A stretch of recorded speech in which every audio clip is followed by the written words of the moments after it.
Hello, this is Botnet Videos here today, demonstrating MultiPad, which is a one-type pad similar to a one-time pad encryption system. The difference with this is rather than one-time pad, with one-time pad, if someone has your keys, they can decrypt your message, whereas in this, you kind of need this specific software to decrypt it, because each software has, as you can see, different private keys within the software, along with keys you send to somebody else so they can, do it. If you think about it, it can result in some really strong encryption.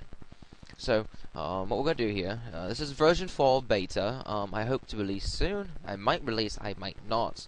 There can be some issues with encryption software, so there's a possibility I'm not going to release this. But this is cool either way. So, you type in the build name. What's the build name? The build name generates what the file exe is going to be, and it's going to demonstrate. You can either type in a number, whatever. That way, you could tell your friend, oh, make sure you're using build number 67 or whatever.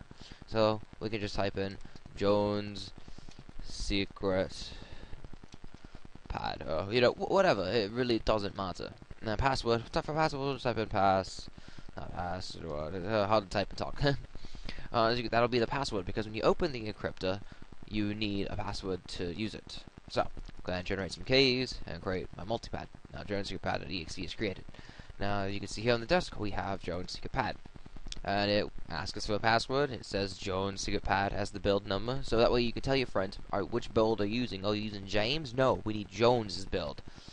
So we type in password and click login. As you can see, we are now here. The interface is rather simple. It's got encrypt, decrypt, and you can create a bunch of random keys. As you can see, there are a lot of keys for each of your messages. So it does have some security. You can also save keys, open keys, and stuff like that. That way you're not having to manually type in each key, and that can be a pain in the ass. So first thing we're going to do is go ahead and take this 5-paragraph long lorem ipsum generated wording. I don't know what you want to call it. Wording, generated paragraph, whatever. I'm going to copy this in there, and as you can see, it's all in here. There's no limit to what you can encrypt, but for longer stuff like this, it does take a few seconds rather than instantly. But okay, so you got what you got what you want to encrypt over here on the right. Go ahead and click random a couple times, and before you encrypt, my opinion is to save your key. Why do I do this? I do this so that if I change the key or whatever, I can just go back to this before I encrypt it. So it's just kind of a backup. So I'll just if it says demo key, keypad saved.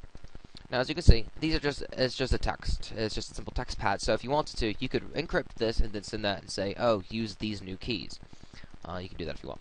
So first thing we need to do is hit encrypt. As you can see, it's going, and it's actually using a lot of CPU to do that. Well, not a lot of CPU, but what I meant is it's taken some time to do that, because each character is hashed. Well, not hashed, because hashed you can't decrypt a hash. So what we're gonna do now is hit save note, demo note, and save. Nope, saved. Alright, now, as you can see here, we now have the demo note, which is a huge text file. And see how big that is? That is 27 kilobytes. Now, that's not horribly big, it's still rather small, but if you try to transport a lot of information, that may not be too big for you depending on what you're doing. So, click this fancy button, compress, and ta-da! It's a compressed text. It uses a little bit of the internal .NET compression system along with base 64.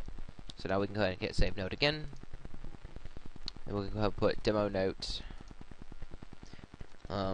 rest. There you go. Whatever. Save. Note saved.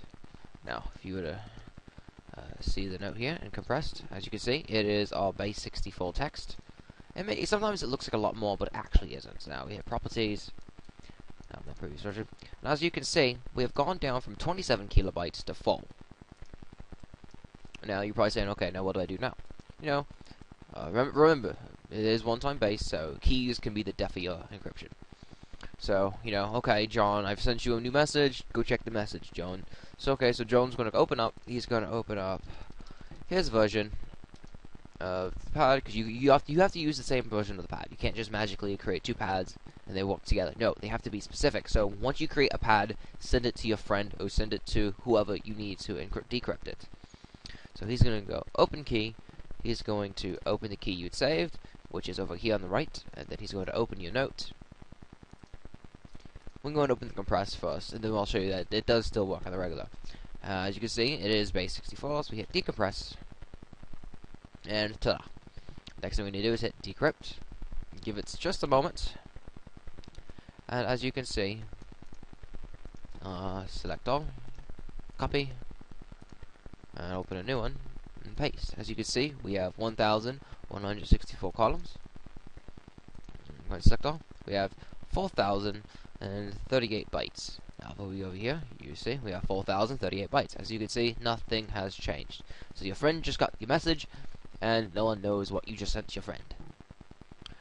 Just to let you know, go ahead and delete all this. Right, select all, delete. Delete. Delete. As you can see, there are still a few select all bugs and such. I'm still working on that. Hopefully version 4 will be without those bugs.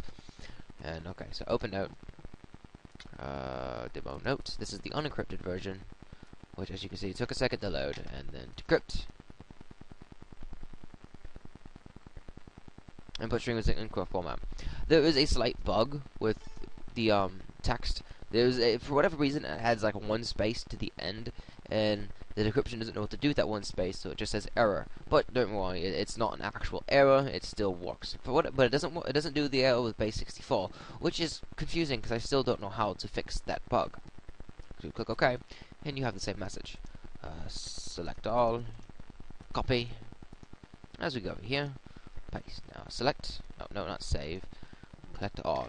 So you see, 4,038 bytes. Nothing has changed yet again. And this is the future of message encryption systems, and I hope you enjoyed.